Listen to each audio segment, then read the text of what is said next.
경복궁의 정문 광화문은 육조거리가 펼쳐진 한양의 중심이었다고 하죠.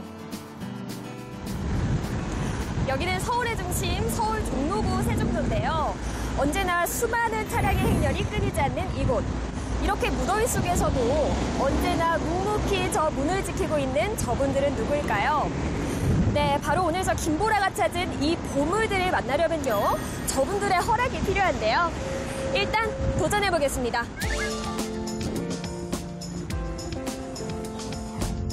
조선시대 군복을 입은 병사들이 임무 교대 의식을 펼치는 수문장 교대 의식. 왕실 문화의 진수를 느끼게 하는 모습인데요. 태조 이성계가 창건한 조선 왕조 제1의 법궁 경복궁의 볼거리입니다. 그리고 바로 이곳에 자리한 국립고궁박물관은요. 10개 전시실을 갖춘 왕실 문화유산의 보고라 할 수 있습니다. 선생님 안녕하세요. 네, 안녕하세요. 네, 여러분 이제 전문가를 만났으니 각 유물에 대해서 자세히 알아보도록 하겠습니다. 선생님 이쪽으로 가시죠. 네. 전시실로 들어서자마자 가장 먼저 눈에 띄는 이 유물은? 이거는 어좌네요. 네. 네, 어좌는 우리가 사극에서 자주 보는 그 임금님이 앉으시는 자리잖아요. 예, 이 어좌는 붉은색 주치를 하였고요. 대표적인 왕실에서 쓰였던 색입니다. 바로 이 주치를 하고, 그리고 보시면 안에 용 문양이 금으로써 이렇게 장식되어 있음을 알 수 있습니다. 그리고 의자의 모서리를 보세요. 그 보면 금속으로 된 용머리가 이렇게 각 모서리마다 이렇게 장식되어 있음을 확인하실 수 있습니다. 이 어좌의 뒤로는 바로 임금님을 또 상징하는 대표적인 이제 회화인데요. 5 봉우리와 그리고 해와 달을 묘사한 1월 오봉도가 그려진 병풍이 둘러쳐졌습니다. 따라서 이 어좌와 이 1월 오봉도 병풍은 국왕을 상징하는 대표적인 유물이라고 할 수 있겠습니다. 예, 저희 박물관에는 종묘 아시지요? 이제 대표적인 이렇게 조선시대 왕실의 사당인데요. 그 종묘에 보관되어 있던 조선시대 각 국왕들의 어보, 즉 도장입니다. 도장이 모두 다 수정되어 있습니다. 그리고 여기 보시면 그 각 임금님들의 어보를 이렇게 보실 수 있는데요. 왼쪽에 보시면 태조의 이제 조노라고 해서 태조 임금의 어떤 공덕을 나중에 임금님이 이렇게 사후에 이제 돌아가신 이후에 후손들이 이렇게 공덕을 기리면서 이렇게 올리는 도장이 있습니다. 그 조노를 기리면서 올린 금보가 전시되어 있고요. 여기 보시면 숙종 임금 그리고 헌종을 황제로 추존하면서 대한제국기에 만들어진 또 어보 등을 확인할 수 있습니다.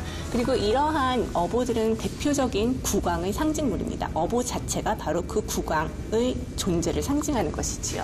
선생님, 이 국세와 어보는 어떤 차이가 있는 건가요? 사실 넓은 의미의 어보는 국세를 포함하기도 합니다. 그런데 이제 엄밀하게 국세라고 하면 우리가 흔히 이제 국세, 이제 옥세라고 많이 다들 알고 계신데 그러한 국세는 행정용 문서에 찍히는 도장이고요. 이쪽에 보시는 이제 종묘 신실에 모셔졌던 그러한 어보들은 주로 의례와 관련되어진 도장이라고 할 수 있겠습니다. 좀 더 상징적인 의미가 강합니다. 저기 아주 익숙한 옷 한 벌이 있는데요. 네, 선생님 여기 보니까요. 제가 사극에서 굉장히 많이 보던 그 임금님이 입으시는 옷이 있네요. 골룡포 맞죠? 예, 맞습니다. 이 골룡포는 임금님께서 주로 업무를 보실 때, 직무를 보실 때 편안하게 입으셨던 상복이라고 하는데요. 일상적인 상자를 써서 상복이라고 상복에 해당되는 옷입니다. 가슴과 어깨에 용보를 달았던 골룡포는요. 1444년부터 조선 말기까지 임금이 입었던 의복인데요. 골룡포를 입을 때는 가죽에 오칠을 해서 만든 익선관을 썼고요. 허리에는 옥대를 둘렀다고 합니다. 물론 장신구도 여러 가지 있었는데요.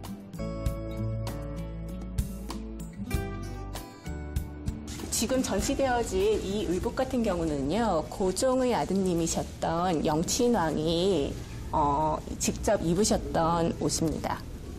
와, 선생님 여기 보니까 굉장히 큰 돌이 있는데요. 선생님 이건 뭔가요? 이거는 돌이 아니라 벼루입니다. 네. 벼루라고 하기에는 정말 너무 큰데요?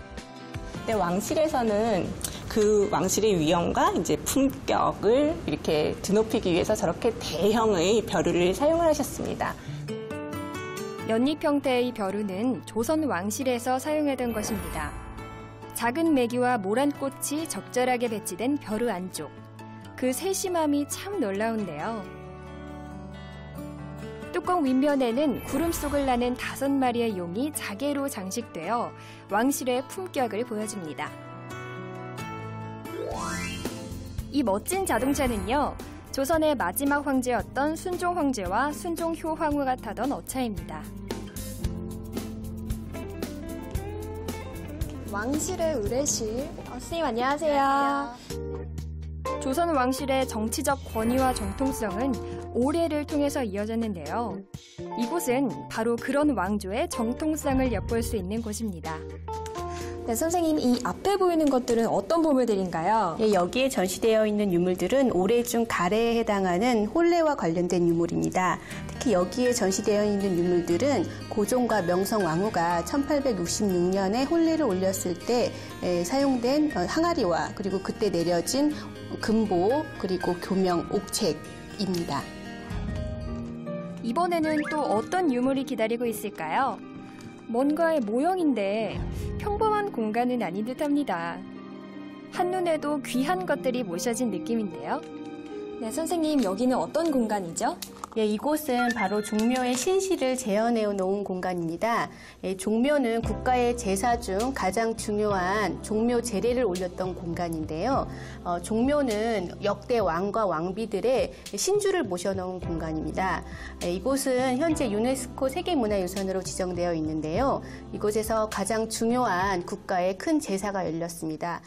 왕실의 오례는 길례, 가례, 빌례, 굴례, 흉례를 뜻하는데 조금 낯설죠?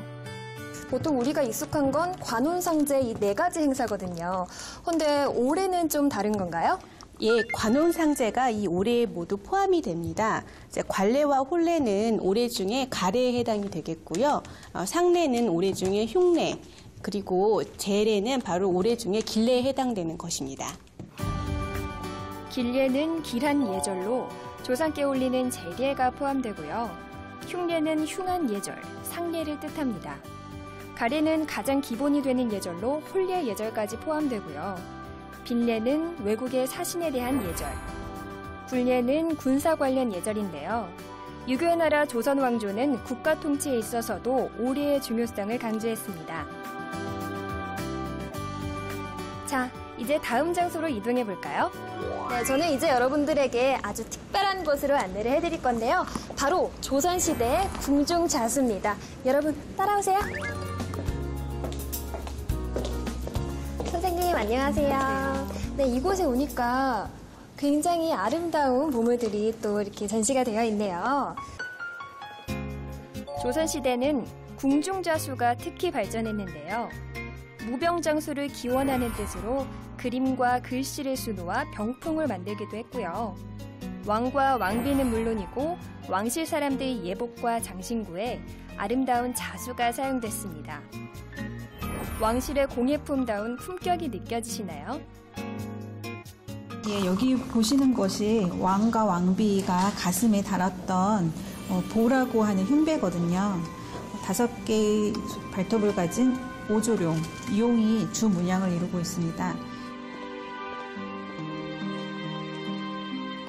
네, 이거는 조선 순주 임금의 2번째 따님인 보공공주께서 13살 때 혼례를 치를 때 입으셨던 화롯이라는 혼례복입니다. 앞에는 금박과 자수가 함께 장식이 되어 있고요.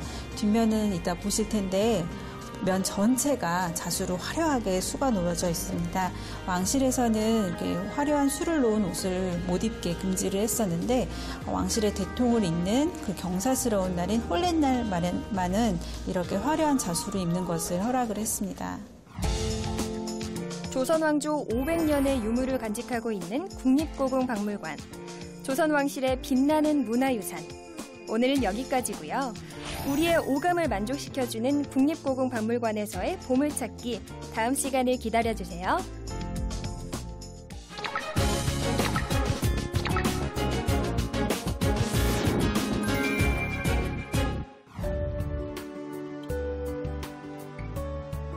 태조산 길목에 자리한 천안향교. 유교의 전통, 그 맥을 이어오고 있는 곳인데요. 오늘은 강 PD가 선비정신 계승에 앞장서고 있는 이곳 천안향교를 찾았습니다.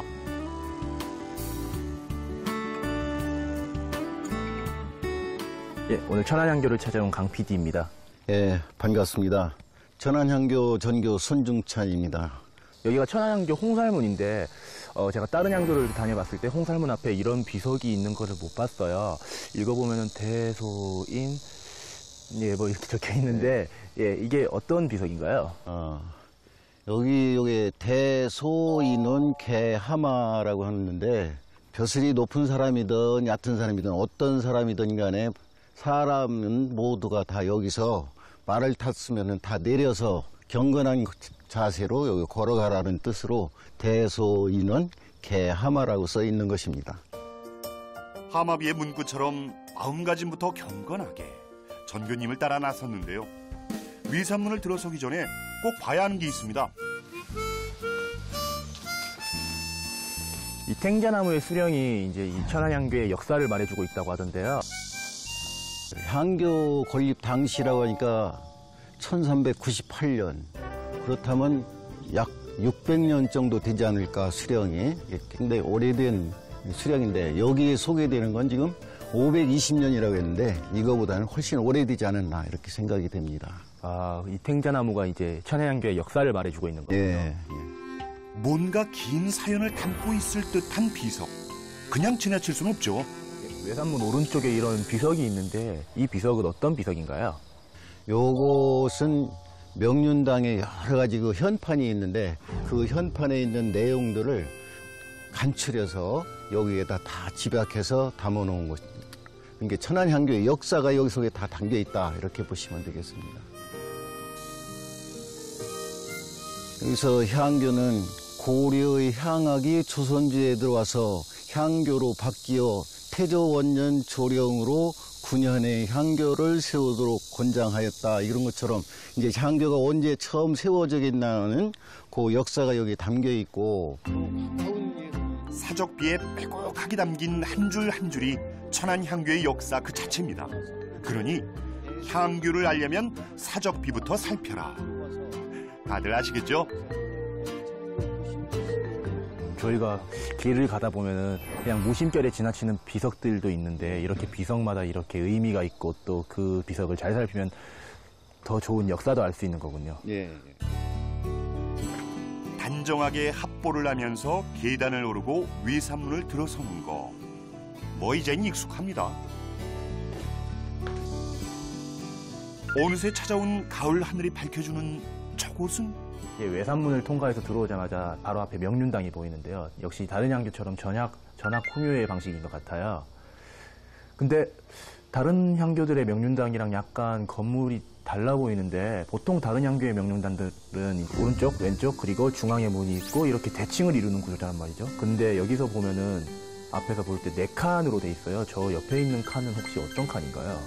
요 오른쪽에 있는 그 세 칸은 학생들이 공부하는 그야말로 명륜당이고 그 옆에 작은 방이 있는데 그 밑에 보면은 아궁이가 있는 거를 때운 흔적이 보일 겁니다.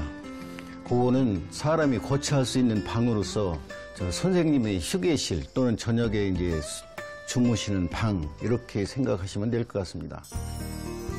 일단 널찍한 앞마당을 선비걸음으로 점잖게 걸어서 이제 명륜당 현판을 좀 살펴볼까요? 예, 명륜당 현판 왼쪽에 보면은 세로로 신안주의서라는 한문이 적혀 있는데요. 저 신안주의서라는 글은 어떤 뜻인가요? 잘은 모르지만 그 주의 선생님은 잘 아실 겁니다. 주자 선생님. 그분이 신안현에 사셨다고 그래서 신안주의서 이렇게 한 걸로 알고 있습니다.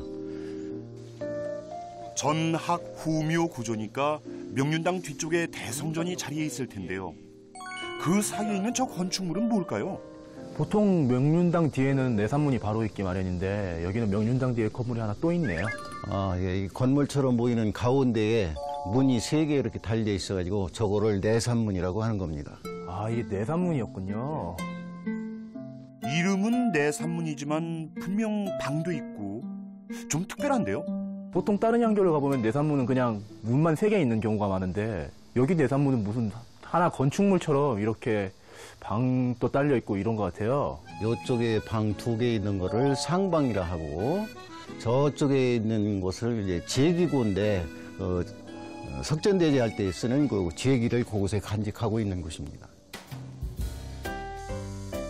저 도포의 주인은 문화해설사입니다. 천안향교를 찾는 사람들에게 향교 얘기를 해줄 때면 바로 저 도포에 있는 거죠. 정규님 그럼 이제 내산문을 통해서 대성전을 한번 가볼까요? 예. 그쪽에도 문이 있지만 이쪽에 보시면은 여기 또 일반 출입문이 있거든요. 이쪽으로 해서 들어가실까요? 일반 출입문이 또 따로 있군요. 예, 이쪽으로 들어가시죠. 예. 자, 이제 일반 출입문을 통해서 천안향교 대성전으로 갑니다. 천안향교 대성전 역시 귀중한 문화재입니다. 1984년에 충청남도 문화재 자료 9호로 지정됐고요. 지난 97년엔 향교 전체가 충청남도 기념물 110호로 다시 지정됐습니다. 건물 형식은 정면 3칸, 측면 2칸의 구조로 겹처마 맞배 지붕으로 되어 있습니다. 네, 여기가 바로 천안향교의 대성전이군요. 예, 여기가 대성전인데요. 요 대성전에 딸린 것이 요 동무소무가 있는데 동무소무라는 거는 겨체무인데 요 대성전에 다 못 모시기 때문에 조금 더 연결을 해서 지은 집이다 이렇게 해석하면은 그렇게 어려운 게 아닌데 이곳 대성전엔 공부자를 중심으로 어떤 성현들의 위패를 모시고 있을까요? 저희 학교는 송조의 6현을 다 모시고 있고 공문 10철 분들도 다 모시고 해서 오성의 송조 6현, 공문 10철 그리고 아국 18현 해서 39의가 모셔져 있습니다. 아마 성균관에 모신 숫자가 똑같은 걸로 알고 있습니다. 천안향교 대성전의 또 하나의 특징은 이렇게 향불이 피워져 있다는 겁니다. 여기 보시는 바와 같이 이렇게 향불이 피워져 있는데 이 향불은 아침에 해설사가 출근을 하면 바로 이렇게 향을 피우고 참배를 드린 다음에 나가서 해설을 하고 저녁 때 4시가 되면 다시 들어와서 이 향불을 끄고 문을 잠그고 그리고 퇴근을 하도록 이렇게 되어 있습니다. 이 향불을 늘 피워놓는 이유 같은 게 혹시 있을까요? 항시 이 오성이는 다 못해도 공자님이 저 앞에 계시기 때문에 늘 우리는 여기서 참배하는 마음으로 모든 방문객들이 여기 와서 참배를 할 수 있도록 이렇게 하기 위해서 향불을 피워놓은 겁니다.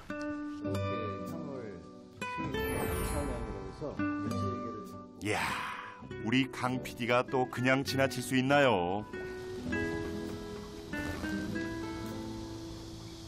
공자님에 대한 존경심을 담아 참배를 하기 위해 우선 향불부터 피워봅니다. 공자님께 배례를 올리겠습니다. 배례 바로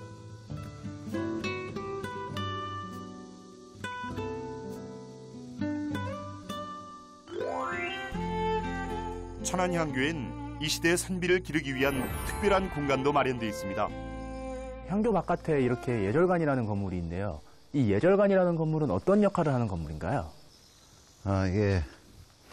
말 그대로 예절을 가르치려고 이렇게 세워놨는데 아직은 예절까지 도달 못하고 여기 보시는 바와 같이 명심보감 강의실이 있고 시조창 연구반이 여기서 활동을 하고 있습니다. 서예반과 시조반, 교양한문반에서 경전반까지 교육의 종류도 다양합니다. 예절과 전통 교육을 통해 몸과 마음을 수양하는 건 기본이고요. 만학의 꿈을 이루는 분들도 많으신데요. 네, 이제 우리나라의 전통 문화는 유교를 빼놓고는 이제 이야기할 수 없을 만큼 유교와 밀접한 관계가 있는데요. 이제 유학의 어떠한 점을 우리나라 교육에 접목을 시킨다라고 하면은 어떠한 점을 좀 본받았으면 하는 생각이 있으신가요? 예. 이 유학도 하나의 종교라고 볼 때 다른 종교들은 이 기복 그 신앙인데 우리 유학은 기복이 아니고 현재 우리 생활을 잘 실천해자 실천 철학이거든요. 그래서 우리 생활 실천 철학이 교육에 잘 접목이 돼서 우리 생활 예절 쪽으로 발전을 시키면 좋지 않을까 이렇게 생각이 듭니다. 우리 유교는 이러한 실천 정신이 있어 늘 새로운데요. 네, 정교님 오늘 너무 좋은 설명 너무 감사드립니다. 덕분에 너무 잘 배우고 잘 익히고 갑니다. 감사합니다. 설명이 어떻게 만족스러웠는지 잘 모르겠습니다. 많이 이해해 주시기 바랍니다.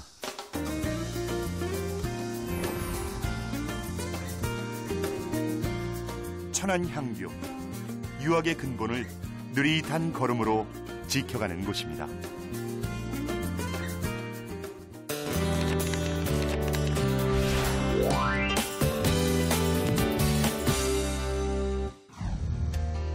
지난 9월 8일 서울 강서구에 위치한 양천향교에서는 공자추모 2564주년을 맞아 축의 석전대제가 봉행됐습니다. 서울에 남은 유일한 향교인 양천향교는 1411년에 창건되어 수세기 동안 황폐되었던 것을 1981년에 전면 복원하면서 서울특별시 기념물로 지정했는데요. 양천향교 대성전에서 열린 이날 제례는 지역 주민과 유림 등이 참석한 가운데 제례를 주관하는 초헌관이 향을 피우고 패백을 올리는 전패례를 시작으로 서막을 열었습니다.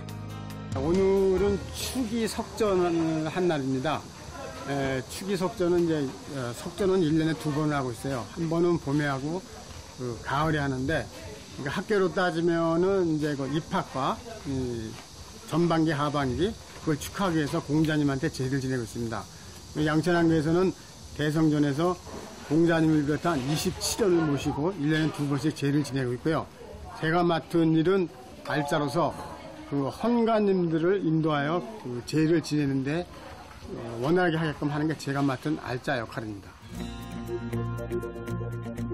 중요 무형문화재 제85호로 지정된 석전대제는 유교의 창시자인 공자를 위시한 27년을 추모하고 덕을 기리기 위한 행사인데요. 전통 유교 제례 순서에 따른 옛 모습을 고스란히 재현하고 있어 유교 문화의 진수를 보여줍니다.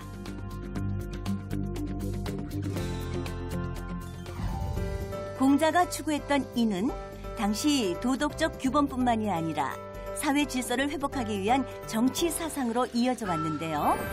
축의 석전대제가 유교 사상을 계승시켜 나아가는 또 다른 계기가 되기를 바라는 마음을 담아서인지 제례를 준비하는 이들의 옷차림도 손길도 더욱 경건하게 느껴지네요. 제는 매년 음력 2월과 8월 초정일에 성균관을 비롯한 전국의 향교에서 일제히 치러지는데요. 서울에서는 서울 지역 유일한 향교인 강서구 가양동 양천향교와 성균관에서 재현하는 모습을 볼 수 있습니다. 알짜하이 준소 시오 점상 입정. 축의 석전대제 행사는 초홍관이 향을 피우고 패백을 올리는 전패례를 시작으로 오성이 앞에 찻잔을 올리고 축문을 읽는 현식인 초헌례와 패백과 축문을 불살라 제를 땅에 묻는 망요례까지 유교 제례 순서에 따른 옛 모습이 그대로 재현됐습니다. 특히 이날 석전대제에서는 예로부터 지방관이 초홍관이 되어 제례를 거행하던 풍속에 따라 일일 초홍관으로 이정관 부구청장이 임명돼 제례를 거행했습니다. 단순히 제사를 지낸다는 의미가 있는 게 아니고 온고의 지신이란 말이 있지 않습니까? 옛것을 오늘에 새롭게 해가지고 그 문화와 정신을 이어받자고 하는데 오늘 제사의 의미가 있다, 이렇게 생각을 합니다. 조상과 부모와 또 고우를 중시하고 이웃을 사랑하는 그런 정신을 석전대제가 가르쳐주고 있죠. 어르신의 말씀을 받들어서 오늘에 새롭게 해석하고 또 앞으로 나아갈 길에 있어서 참고로 길로 삼을 수 있다, 이런 의미에서 석전대제는 현대적으로도 매우 의미가 있는 행사라고 생각을 합니다. 제가 원래 역사에 관심이 많아가지고 이렇게 찾아보고 오게 됐어요. 지금 주변에 향교가 딱 여기 하나밖에 없는데 이 향교에서 우리 역사와 전통을 잘 지키고 발전해 나가는 모습이 참 아름다웠다고 생각합니다. 다양한 갈등이 충돌하는 우리 시대에 전통을 지키는 유교 사상은 여전히 유효한 사상입니다.